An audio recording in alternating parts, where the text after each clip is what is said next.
Ma mère, la pauvre, j'avais à peine 7 ans. Un soir, en rentrant de l'école, tout excité, je lançai en l'air un petit avion de papier. Et je lui dis, plus tard, je construirai de vrais avions. Elle me regarda avec tendresse. Sa réponse fut la plus inattendue. Répare cela, mon fils. C'est la sorcellerie des Blancs. Ils sont eux seuls qui ont le pouvoir de fabriquer des avions, des voitures. Toi, rêve plutôt de devenir pilote. Ces mots ont fendu mon enfance. Ils m'ont hanté jusqu'en 2011. Je ne faisais que douter de moi-même, de ma race, de ma terre, de l'Afrique. Je me posais mille et une questions. Pourquoi je suis né ici?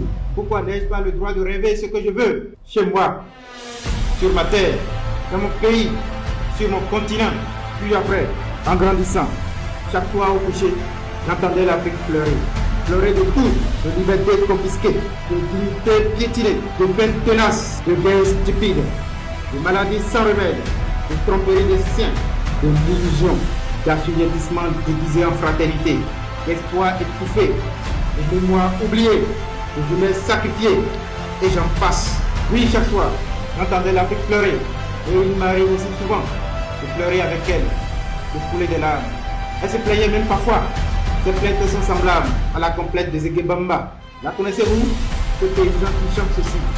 Pourquoi alors je ne sème pas? Pourquoi quand je sème, je ne récolte pas? Et pourquoi quand je récolte, je ne mange pas? Derrière l'interdiction de ma mère, je comprenais enfin toute la chaîne de soumission, d'abrutissement, d'aliénation imposée à nos peuples. Mais aujourd'hui, si tu m'entends, sache que ce n'est pas impossible. Nous allons changer le cours de l'histoire. Un jour, la chair de ta chair sera constituée d'avions, de voitures, ici même, en Afrique. Pourquoi pas chez toi, dans ton village natal, à Abidjan. C'est une promesse pour toi, pour tes petits-enfants et pour tous les autres enfants. Il sera permis à tous les enfants d'Afrique de rêver et de rêver grand dans un monde sans complexe, sans restriction. Mon père, politicien béninois, en 2013, lorsque j'étais à l'université, je lui demande pour la première fois s'il connaissait Thomas Sankara. Il répondit oui. Patrice Lumumba, il répondit oui. Modibo Keïta, Kwame Nkrumah, Amilcar Cabral, Joseph Kouévi, Steve Biko, Sylvanus Olympio. Il répondit oui, oui et oui. Muammar Kadhafi, il répondit oui. Il a même croisé ce dernier plusieurs fois. Mais qu'en est-il de leurs aspirations, de la suite donnée à leur luxe, du panafricanisme et du fédéralisme surtout? Cette fois, il se tue un instant, planta son regard dans le mien et dit ceci. Tous ceux dont tu viens de citer les noms, où sont-ils aujourd'hui? Comment ont-ils fini? Puis, la conversation s'arrêta là. Et jusqu'à aujourd'hui, je n'ai plus jamais osé aborder ce sujet. Un an plus tard, en 2014, il voulut m'envoyer en Europe pour poursuivre mes études. Je lui répondis que je rentrerai plutôt dans l'armée. Il était en voyage en Chine lorsque je me suis fait enrôler dans la mer de terre. En août 2014, je deviens soldat de deuxième classe. Pour mon père, je voulais suivre la voie de certains frères et sœurs. Je fus ainsi, successivement, marin, fantassin, gendarme et policier. Je suis un hybride. Père, si tu m'écoutes, je te réponds ceci. Oui, ils ont été tous assassinés. Le plus chanceux parmi eux est mort en exil, loin de son village.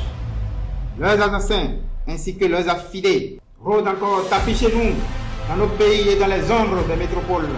Malgré cela, je m'engage, nous allons essayer, en tout cas du mieux que nous pouvons, en les idées immortelles du panafricanisme, nous voyons l'avenir de notre continent.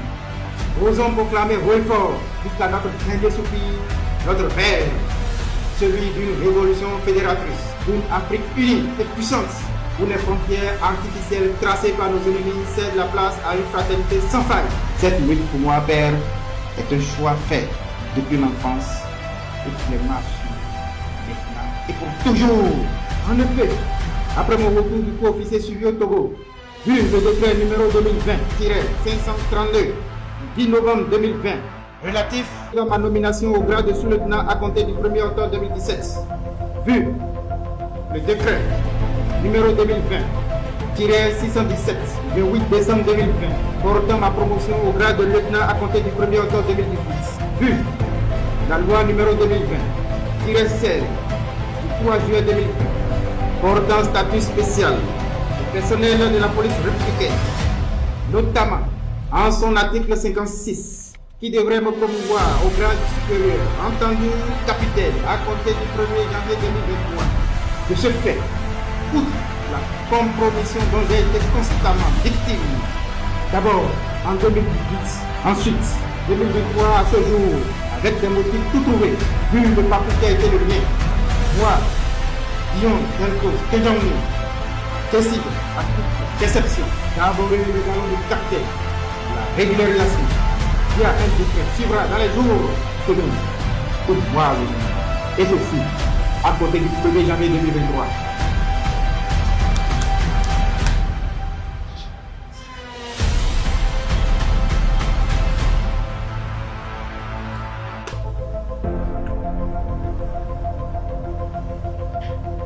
L'heure a sonné. Rendez-vous pour l'Afrique et le monde le 1er décembre de l'an de grâce 2025.